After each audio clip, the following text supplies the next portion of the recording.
ನೀವು ನೋಡ್ತಾ ಇದ್ದೀರಾ ಬೀದರ್ ವೀರ ನ್ಯೂಸ್ ಕನ್ನಡ ಚಾನೆಲ್.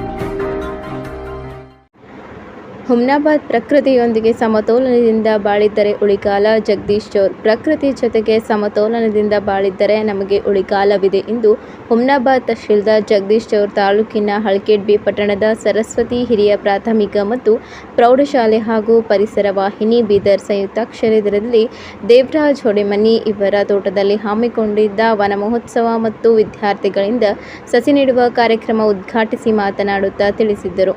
ಕಾಡು ನಾಡಿನ ಸಂಪತ್ತು. ಕಾಡು ಇದ್ದರೆ ನಾಡು ಪ್ರತಿಯೊಬ್ಬರೂ ಅರಿತು ಜೀವನ ಸಾಗಿಸಬೇಕು.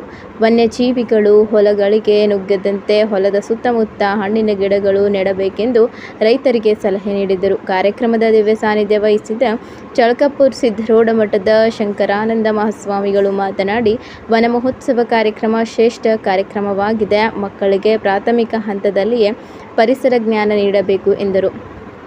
ಸಾಮಾಜಿಕ ವಲಯ ಅರಣ್ಯಾಧಿಕಾರಿ ಪ್ರಕಾಶ್ ನಿಪ್ಪಾಣೆ ಮಾತನಾಡಿ, ಕೃಷಿ, ಅರಣ್ಯ ಬೇಸಾಯ, ಹಸಿರು ಹೊದಿಕೆ ಹೆಚ್ಚಳಕ್ಕೆ ತುಂಬ ಸಹಾಯವಾಗಿದೆ ಎಂದರು. ರೈತರು ಅರಣ್ಯ ಇಲಾಖೆಯ ಕೃಷಿ ಅರಣ್ಯ ಪ್ರೋತ್ಸಾಹ ಯೋಜನೆ ಹಾಗೂ ರಾಷ್ಟ್ರೀಯ ಕೃಷಿ ವಿಕಾಸ ಯೋಜನೆಯ ಸದುಪಯೋಗ ಪಡೆದುಕೊಳ್ಳಲು ರೈತರು ಅರಣ್ಯ ಇಲಾಖೆಗೆ ಸಂಪರ್ಕಿಸಲು ಮನವಿ ಮಾಡಿದ್ದರು. ಕ್ಷೇತ್ರ ಶಿಕ್ಷಣಾಧಿಕಾರಿ ವೆಂಕಟೇಶ್ ಗುಳಾಳ್ ಮಾತನಾಡಿ, ಪಾಲಕರು ಮಕ್ಕಳ ಅಭಿರುಚಿ ನೋಡಿ ಅವರ ಇಚ್ಛೆಯಂತೆ ವಿದ್ಯಾಭ್ಯಾಸ ನೀಡಲು ಕರೆ ನೀಡಿದ್ದರು.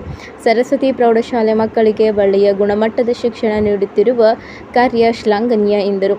ಪರಿಸರ ವಾಹಿನಿ ಅಧ್ಯಕ್ಷ ಶೈಲೇಂದ್ರ ಕಾವಡಿ, ಕಲ್ಯಾಣ ಕರ್ನಾಟಕ ಜಿಲ್ಲೆಗಳಲ್ಲಿ ಪರಿಸರ ಸಂರಕ್ಷಣೆಗೆ ಹಗಲಿರುಳು ಶ್ರಮಿಸುತ್ತಿರುವ ಕಾರ್ಯ ಮೆಚ್ಚುವಂತದ್ದಾಗಿದೆ ಎಂದರು. ಕೃಷಿ ಸಹಾಯಕ ನಿರ್ದೇಶಕ ಶರಣ್ ಕುಮಾರ್, ಬೀದರ್ ಕೃಷಿ ವಿಜ್ಞಾನ ಕೇಂದ್ರದ ಮುಖ್ಯಸ್ಥ ರಾಜಶೇಖರ್ ಬಸ್ನಾಯಕ್, ಪುರಸಭೆಯ ಮುಖ್ಯಾಧಿಕಾರಿ ಶಿವಶಂಕರ್ ಪಾಟೀಲ್, ಪರಿಸರ ಅಭಿಯಂತೆ ಪೂಜಾ ಪಾನಶೆಟ್ಟಿ, ಶಿಕ್ಷಣ ಸಂಸ್ಥೆಯ ಅಧ್ಯಕ್ಷ ದೇವರಾಜ್ ಹೊಡ್ಮನಿ, ಎಸ್ ಹೊಡ್ಮನಿ ಕಾರ್ಯಕ್ರಮ ಉದ್ದೇಶಿಸಿ ಮಾತನಾಡಿದ್ದರು.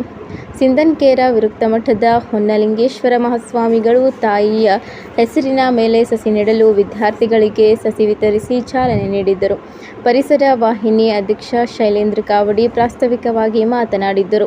ಈ ಸಂದರ್ಭದಲ್ಲಿ ಸಮನ್ವಯ ಅಧಿಕಾರಿ ಪ್ರೀತಮ್ ಸಿಂಗ್ ಜಾಧವ್, ಉಪವಲಯ ಅರಣ್ಯಾಧಿಕಾರಿ ರಾಜಶೇಖರ್ ಧಪಾದ್, ಶಾಲಾ ಆಡಳಿತಾಧಿಕಾರಿ ಪ್ರಮೋದ್ ಸಿದ್ರಾಮ್ ಶೆಟ್ಟಿ, ಅಬ್ಬಕ್ಕಾರಿ ಪಿಎಸ್ಐ ನರೇಂದ್ರ ಲಖ, ಬೀದರ್ ಕೃಷಿ ಸಹಾಯಕ ನಿರ್ದೇಶಕ ರಾಜ್ಕುಮಾರ್ ಎಖೇಳ್, ವಕೀಲರಾದ ಮಲ್ಲಿಕಾರ್ಜುನ್ ಪ್ರಭಾ, ಹಳ್ಕೆಡ್ ರೈತ ಸಂಪರ್ಕ ಕೇಂದ್ರ ಅಧಿಕಾರಿ ರಾಕೇಶ್ ಸಗರ್, ವಕೀಲ ಸಂಘದ ತಾಲೂಕು ಉಪಾಧ್ಯಕ್ಷೆ ಅನಿತಾ ಪ್ರಭಾ, ಬಿಆರ್ಪಿ ಧನರಾಜ್, ಸದಾಶಿವ್ ವಿಭೂತಿ, ಪ್ರಶಾಂತ್ ಪೊಲ್ಲಾ ಸೇರಿದಂತೆ ಸರಸ್ವತಿ ಶಾಲೆಯ ಸಿಬ್ಬಂದಿ ವರ್ಗದವರು, ರೈತರು, ವಿದ್ಯಾರ್ಥಿಗಳು ಉಪಸ್ಥಿತರಿದ್ದರು. ಕಾರ್ಯಕ್ರಮವನ್ನು ಶಾಲೆಯ ಮುಖ್ಯ ಶಿಕ್ಷಕಿ ಶೋಭಾ ಕಾಡ್ವಾದೆ ನಿರೂಪಿಸಿ ವಂದಿಸಿದರು. ವರದಿ ರಾಜ್ಕುಮಾರ್ ಆರ್ ಹಡ್ಪದ್, ಬೀದರ್ ವೀರ ನ್ಯೂಸ್, ಹುಮ್ನಾಬಾದ್. हशुर क्रांति के जयवागले, हशुर क्रांति के झाड़ लगाओ, हड़केड़ भी बचाओ, झाड़ लगाओ। श्री जय वरलक्ष्मी माता शिक्षण संस्थೆಗೆ, वरलक्ष्मी शिक्षण संस्थೆಗೆ, वरलक्ष्मी माता शिक्षण संस्थೆಗೆ.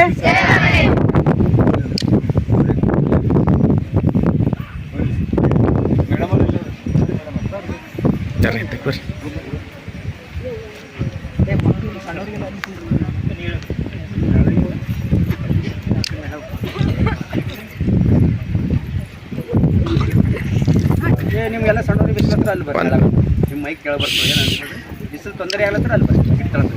ಹೋರಿ ಯಾರಿಗೆ ಪಾಲ್ಗೊಂಡು ನಮ್ಮ ಹೊಡಿಮನಿ ಸರ್ ಏನು ಇಂಥ ಒಂದು ಕಾರ್ಯಕ್ರಮ ವನ ಮಹೋತ್ಸವ ಜಾತ್ರೆ ಮಾಡ್ಯಾರಲ್ಲ, ಬಹು ಶ್ಲಾಘನೀಯ. ಇಂಥ ಒಂದು ಕಾರ್ಯಕ್ರಮ ಯಾವಾಗಲೂ ಆಗುತ್ತಾನೆ ಇರಬೇಕು. ಮಕ್ಕಳಿಗೆ ನಮ್ಮ ಪರಿಸರದ ಬಗ್ಗೆ ಜ್ಞಾನ ಮಾಡಿಕೊಡಬೇಕು. ಆ ಮಕ್ಕಳಲ್ಲಿ ನಾವು ಒಳ್ಳೆಯ ಜ್ಞಾನ ಮಾಡಿಕೊಟ್ರೆ, ಈಗ ಯಾಕೆ ಮಳೆ ನೋಡಿ ನಾವು ಮಳೆ ಯಾಕೆ ಬರಲಾಗಿದೆ ಅಂದ್ರೆ ಎಲ್ಲ ಗಿಡಗಳನ್ನು ಕಡಿಯುವುದರಿಂದ ಏನಪ್ಪ ಅಂದ್ರೆ ಮಳೆ ಬರಲಾಗಿದೆ. ಅದಕ್ಕಾಗಿ ತಾವೆಲ್ಲ ಏನಪ್ಪ ಅಂದ್ರೆ ಇಂಥ ಒಂದು ಭಾಳ ಒಳ್ಳೆಯ ರೀತಿಯಿಂದ ನಿಮ್ಮಲ್ಲಿ ಅಳವಡಿಸಿಕೊಂಡು ಇಂಥ ಕಾರ್ಯಕ್ರಮದಲ್ಲಿ ಪಾಲ್ಗೊಂಡು ಅದರ ಜ್ಞಾನ ಮಾಡಿಕೊಳ್ಬೇಕು. ಅದಕ್ಕಾಗಿ ನಮ್ದು ಏನಪ್ಪ ಕವಡೆ ಸರ್ ಅವರು ಒಮ್ಮೆ ನಮ್ಮ ಚಳಕಾಪುರಕ್ಕೆ ಬಂದಿದ್ದರು. ಅವ್ರು ಎಂದಿನಿಂದ ಕರಿಬೇವಿನ ಅದರ ಅಡುಗೆ ಒಳಗೆ ಬಂದಿರ್ತದಲ್ಲ, ಅದನ್ನು ಹೊರಗೆ ಕಟ್ಟಿಬೇಡ್ರಿ ತಿನ್ರಿ ಅಂದ್ರೆ ಅದು ತಿನ್ನೊಳಗೆ ಅವ್ರು ಸರ್ ನೆಪ ಅಂತ. ಮತ್ತು ಇನ್ನೊಂದು ಏನಪ್ಪ ಅಂದ್ರೆ ಪತ್ರಿ ಎಷ್ಟು ಒಳ್ಳೆಯದೈತಿ, ಅದು ತಿಂದ್ರೆ ಏನಾಗ್ತದೆ ಅನ್ನೋದು ಕೂಡ ಅವತ್ತು ನಮಗೆಲ್ಲರಿಗೆ ಏನಪ್ಪ ಅಂದ್ರೆ ಅಂಥ ಒಂದು ಪರಿಸರ ಜ್ಞಾನ ಮಾಡಿಕೊಟ್ರು ಕವಡೆ ಸರ್. ಎಷ್ಟು ಪ್ರಯತ್ನ ಪೂರ್ವಕವಾಗಿ ಯಾರು ಎಷ್ಟು ಅಂದರೆ ಏನಂದ್ರೂ ಕೂಡ ಇಷ್ಟೊಂದು ಪರಿಸರ ಪ್ರೇಮಿ ಬೇಕಲ್ಲ, ಎಲ್ಲ ಪ್ರೇಮಿ ಮಾಡ್ತಾರೆ. ಆದ ಪರಿಸರದ ಬಗ್ಗೆ ಒಂದು ಜ್ಞಾನ ಮತ್ತು ಅವರು ಒಂದು ಒಳ್ಳೇದು ಇದು ಮಾಡಿದ್ದು ಸರ್ ಕೂಡ ಬಹಳ ಸದ್ವಿನಯವೇ ಸದಾಶಿವನ ನಮ್ಮ ಹೊಳಮನಿ ಸರ್ ಏನಪ್ಪ ಎಲ್ಲೋನು ಇವ ನಾರವ ಇವ ನಮ್ಮವ ಅಂತ ಹೇಳಿ ಬಹು ಶ್ರದ್ಧೆಯಿಂದ ಭಕ್ತಿಯಿಂದ ಮಕ್ಕಳಿಗೆ ತಮ್ಮ ಶಿಕ್ಷಣದ ಬಗ್ಗೆ ಆ ಮಕ್ಕಳಿಗೆ ಒಂದು ಪರಿಸರದ ಬಗ್ಗೆ ಒಂದು ಬಹಳ ಸಂತೋಷ ಆಯ್ತು. ಸರ್ ಯಾವಾಗ ಕರೆದ್ರು ಏನಪ್ಪಾ ಅಂದ್ರೆ ಯಾವಾಗ್ಲೂ ಕರಿತಿರ್ತಾರ. ಸ್ಕೂಲ್ದಲ್ಲಿ ಅನೇಕ ಕಾರ್ಯಕ್ರಮ ಮಾಡ್ತಾರೆ. ಎಲ್ಲಾ ಕಾರ್ಯಕ್ರಮಗಳಿಂದ ಈ ವನಮಹೋತ್ಸವ ಏನಪ್ಪಾ ಭಾರಿ ಶ್ರೇಷ್ಠವಾದ ಕಾರ್ಯಕ್ರಮ, ಅದ್ಭುತವಾದ ಕಾರ್ಯಕ್ರಮ. ಇಂಥ ಒಂದು ಅದ್ಭುತ ಕಾರ್ಯಕ್ರಮದಲ್ಲಿ ನಾವು ಎಲ್ಲ ಜನ ಬಂದಿದ್ದಾರಲ್ಲ ಅವರೆಲ್ಲರಿಗೂ ಏನಪ್ಪಾ ಧನ್ಯವಾದಗಳು ಹೇಳ್ತಾ, ಇಂಥ ಅದ್ಭುತವಾದ ಕಾರ್ಯಕ್ರಮ ಯಾವಾಗಲೂ ನಡೀತಾ ಇರಬೇಕು, ಯಾವಾಗಲೂ ಪರಿಸರದ ಬಗ್ಗೆ ಜ್ಞಾನ ಮಾಡಿಕೊಡ್ಬೇಕು. ಅದಕ್ಕಾಗಿ ಏನಪ್ಪಾ ಅಂದ್ರೆ ಈ ಒಂದು ಎಲ್ಲಾ ಪ್ರಚಾರ ಪ್ರಸಾರ ಆಗಬೇಕಾದ್ರೆ ಈ ಮಲ್ಲಮ್ಮ ನುಡಿಯ ಪತ್ರಿಕೆಯವರು ಹಾಗೆ ನಮ್ಮ ಕವಡೆ ಸರ್ ಇನ್ನೂ ಅನೇಕರು ಬಂದಿರಬಹುದು. ಅಂತ ಪ್ರಚಾರ ಪ್ರಸಾರ ಆಗಬೇಕಾದ್ರೆ ಮಾಧ್ಯಮದ ಮುಖಾಂತರನೇ ಆಗ್ತದೆ. ಅದಕ್ಕಾಗಿ ಅವರೆಲ್ಲರಿಗೆ ಧನ್ಯವಾದಗಳು ತಿಳಿಸುತ್ತಾ, ಇಂಥ ಒಂದು ಈ ಶಾಲೆ ಶಿಕ್ಷಕ ವೃಂದದವರು ಕೂಡ ಮಕ್ಕಳಿಗೆ ಒತ್ತಿ ನಮ್ಮ ಪರಿಸರದ ಬಗ್ಗೆ, ನಮ್ಮ ಶಿಕ್ಷಣದ ಬಗ್ಗೆ, ನಮ್ಮ ಶಾಲೆ ಹೆಸರು ಬರಬೇಕಾದ್ರೆ ನಮ್ಮ ಗುರುಗಳಲ್ಲಿ ಅವ್ರ ಕೈಯಲ್ಲಿ ಇರ್ತದೆ. ಅಂಥ ಒಂದು ಕಾರ್ಯವನ್ನಪ್ಪ ಮಾಡ್ಲಿಕತ್ತಾರ. ಅದಕ್ಕೆ ಏನಪ್ಪ ಅಂದ್ರೆ ಮುಖ್ಯ ನಮ್ಮ ಹೊಳಮನಿ ಸರ್ ಅವರು ಎಲ್ಲರೂ ಆದಿಯಾಗಿ ಇಂಥ ಅದ್ಭುತವಾದ ಕಾರ್ಯಕ್ರಮದಲ್ಲಿ ಪಾಲ್ಗೊಂಡು ತಾವೆಲ್ಲರೂ ಏನಪ್ಪ ಅಂದ್ರೆ ಇಂಥ ಶ್ರದ್ಧೆಯಿಂದ ಯಾವುದೇ ಒಂದು ಕೆಲಸ ಮಾಡು, ಒಂದು ಗಿಡ ನಡೆಸಬೇಕಾದ್ರೂ ಶ್ರದ್ಧೆಯಿಂದ ಮಾಡಬೇಕು, ಯಾವುದೇ ಒಂದು ನಾವು ಜ್ಞಾನಾರ್ಜನೆ ಮಾಡ್ಕೋಬೇಕಾದ್ರೂ ಶ್ರದ್ಧೆಯಿಂದ ಇರಬೇಕು. ಏನಪ್ಪ ಅಂದ್ರೆ ಮೊದಲೇನಪ್ಪ ಮಾತೃದೇವೋಭವ, ಪಿತೃದೇವೋಭವ, ಆಚಾರ್ಯ ದೇವೋಭವ ಒಂದು ಸಂಸ್ಕಾರ ಏನಪ್ಪ ಅಂದ್ರೆ ಈ ಶಾಲೆಯಿಂದ ಕಲಿತು ನಿಮ್ಮ ಒಳ್ಳೆಯ ಸಂಸ್ಕಾರವಂತರಾಗಿ ನಿಮ್ಮ ಜೀವನದ ಗಿಡ ಹಚ್ಚೋದನ್ನು ಕಲೀರಿ. ನಿಮ್ಮ ಮನೆಗಳಲ್ಲಿ ಜಾಗ ಇರ್ತದೆ, ಅದರಲ್ಲಿ ನೀವೇನಪ್ಪ ಅಂದ್ರೆ ಒಂದು ಸಣ್ಣದೊಂದು ಕರಿಬೇವಿನ ಗಿಡ, ಒಂದು ಪತ್ರಿ ಗಿಡ, ಒಂದು ಮಾವಿನ ಗಿಡ ನೋಡ್ರಿ ಎಲ್ಲ ಎಷ್ಟು ಹಚ್ಚಾರ.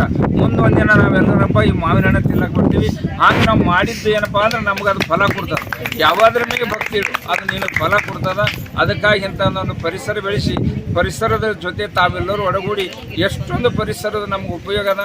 ಈಗೇನಪ್ಪ ಅನೇಕ ಫ್ಯಾಕ್ಟ್ರಿಗಳಾಗಿ ಅದೆಲ್ಲ ಏನಪ್ಪ ನಮಗೆಲ್ಲ ಕೊಟ್ಟು ನಮ್ದೆಲ್ಲ ಪ್ರಕೃತಿ ಹಾಳು ಮಾಡ್ಲಕತ್ತದ.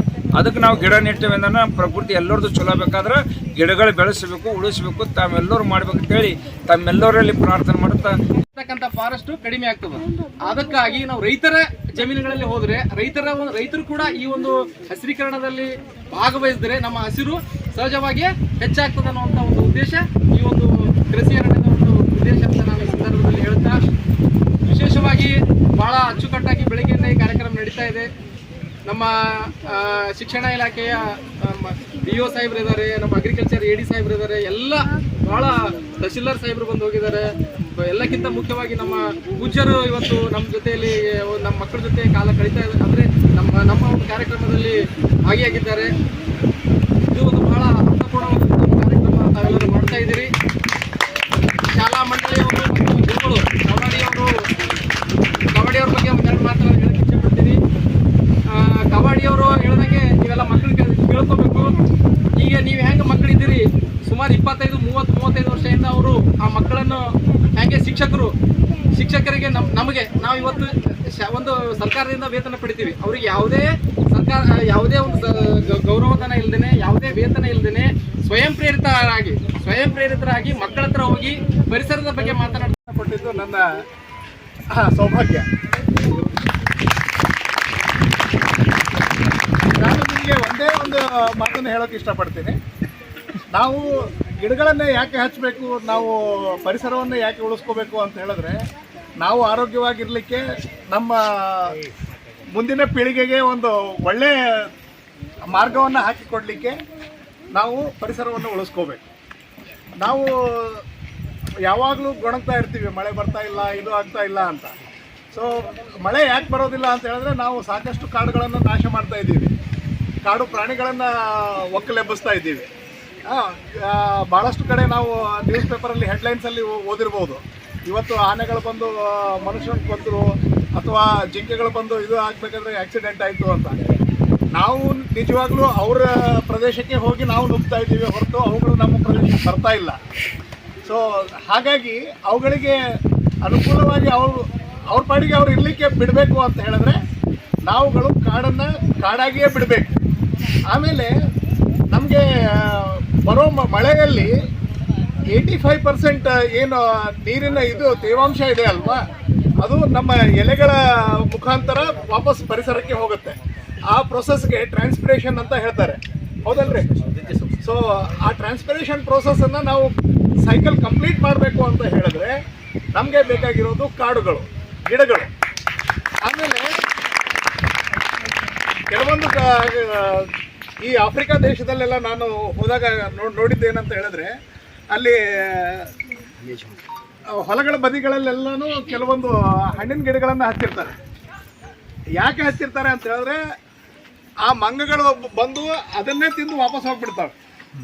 ನೀವು ಬೆಳೆದಿರೋ ಬೆಳೆಗಳಿಗೆ ಬರೋದಿಲ್ಲ. ಫಾರ್ ಎಕ್ಸಾಂಪಲ್ ನಿಮ್ಮ ಇದರಲ್ಲಿ ಕೆಲವೊಂದು ಕಾಡು ಹಣ್ಣುಗಳಿರುತ್ತೆ. ಆಮೇಲೆ ನೀವು ಕವಳೆ ಹಣ್ಣು ಅಂತ ಹೇಳ್ತೀರಿ. ಕವಳೆ ಹಣ್ಣು ನಿಮಗೆ ಬೇಲಿನೂ ಆಗುತ್ತೆ, ಆ ಪ್ರಾಣಿಗಳಿಗೆ ಆಹಾರನೂ ಆಗುತ್ತೆ. ಪಕ್ಷಿಗಳು ಕೂಡ ಅದನ್ನು ತಿಂದು ನಮ್ಮ ಕಡೆಗೆ ತಾವು ಹೋಗ್ತವೆ. ಇವೆಲ್ಲವೂ ಕೂಡ ರೈತನಿಗೆ ಹೆಲ್ಪ್ ಮಾಡಲಿಕ್ಕೆ ಇರುವಂಥ ಸೈಕಲ್ ಇದು. ಸೊ ಹಾಗಾಗಿ ತಾವೆಲ್ಲರೂ ಕೂಡ ಈ ಪ್ರೋಸೆಸ್ಸನ್ನು ನಾವು ನಮಗೆ ಇಲ್ಲಿ ಬಂದು ಈ ವನ ಮಹೋತ್ಸವದ ನೆಪದಲ್ಲಿ ಎಲ್ಲವನ್ನೂ ನೋಡಲಿಕ್ಕೆ ಸಿಕ್ಕಿರೋದು ನಮ್ಮ ಸೌಭಾಗ್ಯ. ಎಸ್ಪೆಷಲಿ ಇಂದಿನ ಮಕ್ಕಳಿಗೆ ಎಲ್ಲವೂ ಕೂಡ ಏನು ಮೊಬೈಲ್ ಮಯ ಆಗಿದೆ ಜೀವನ. ಟಿ ವಿ ಸ್ಕ್ರೀನ್ ಬಿಟ್ಟರೆ, ಮೊಬೈಲ್ ಸ್ಕ್ರೀನ್ ಬಿಟ್ಟರೆ ಏನೂ ಕೂಡ ಕಾಣಿಸ್ತಾ ಇಲ್ಲ. ನಮಗೆ ಬೇಕಾಗಿರೋದು ಪ್ರಕೃತಿ ಜೊತೆಗೆ ನಾವು ಹೇಗೆ ಬ್ಯಾಲೆನ್ಸ್ ಇಟ್ಕೊಂಡು ಬದುಕಬೇಕು ಅನ್ನೋ ಒಂದು ಪರಿಸರ ಜ್ಞಾನ ಒಂದು ಬೇಕಾಗಿದೆ. ಅದಕ್ಕೋಸ್ಕರ ಈ ವೇದಿಕೆಯನ್ನು ಕಲ್ಪಿಸಿಕೊಟ್ಟಂಥ ತಮ್ಮೆಲ್ಲರಿಗೂ ಕೂಡ ನನ್ನ ಆತ್ಮೀಯ ಧನ್ಯವಾದಗಳನ್ನು ಹೇಳ್ತಾ ನಾನು